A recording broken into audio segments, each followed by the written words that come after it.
हूँ पल्लवी। आप सभी का ग्राम सेवा न्यूज चैनल में तहे दिल से स्वागत करती हूँ। गौडगावच्या जागृत दक्षिणमुखी मारुती मंदिरात हनुमान जन्मोत्सव भक्तिमय वातावरणात संपन्न। अक्कलकोट तालुक्यातील गौडगाव येथील समर्थ रामदास स्वामी यांच्या कालखंडात स्थापित नवसाला पावणाऱ्या दक्षिणमुखी श्री जागृत मारुती मंदिरात हनुमान जन्मोत्सव अत्यंत भक्तिमय व मंगलमय वातावरणात मोठ्या उत्साहात पार पडला। पहाटेपासूनच श्रींचा अभिषेक, महारुद्र अभिषेक, होम हवन, गजलक्ष्मी पूजा, पाळणा व गुलाल महाआरती अशी विविध धार्मिक कार्यक्रम मोठ्या श्रद्धेने आयोजित करण्यात आले।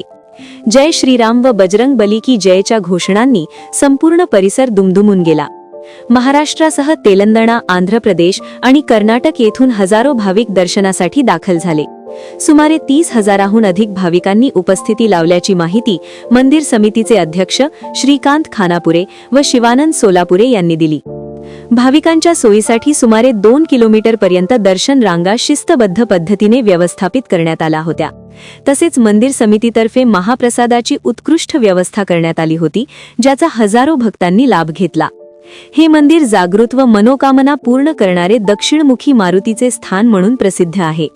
शारीरिक व मानसिक त्रास कमी होणे, आर्थिक अडचणी दूर होणे, नोकरी, संतती प्राप्ती व व्यापार वृद्धीसाठी भाविक येथे श्रद्धेने दर्शन घेतात, अशी माहिती ज्ञानेश्वर फुलारी यांनी दिली।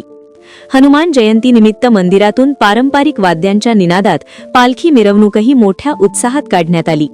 या सोहळ्याच्या यशस्वीतेसाठी श्रीकांत खानापुरे, सिद्धराम वाघमोडे, प्रकाश मेंथे, प्रकाश सपकाळ, परमेश्वर सुतार, शांतया स्वामी, चौडप्पा सोलापुरे, श्रीमंत सवळतोट, श्रीमंत मेत्रे, मल्लू पाटील, बिराप्पा पुजारी, हाजी मलंग माने, मल्लू मेत्रे, श्रीशैल कुंभार, शिवानंद सोलापुरे आदींनी परिश्रम घेतले।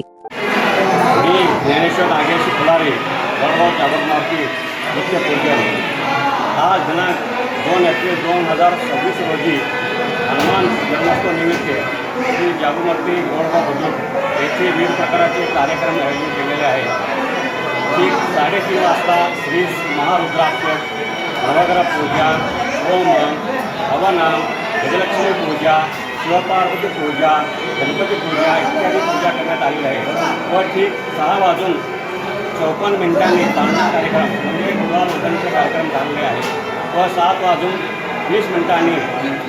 गावाच्या मुख्य रस्त्यातून श्री जागृत मारुतीचे पालखीची मिरवणूक होणार आहे व इथे आलेल्या भक्तांना महाप्रसादाची सोयसुद्धा करण्यात आलेली आहे।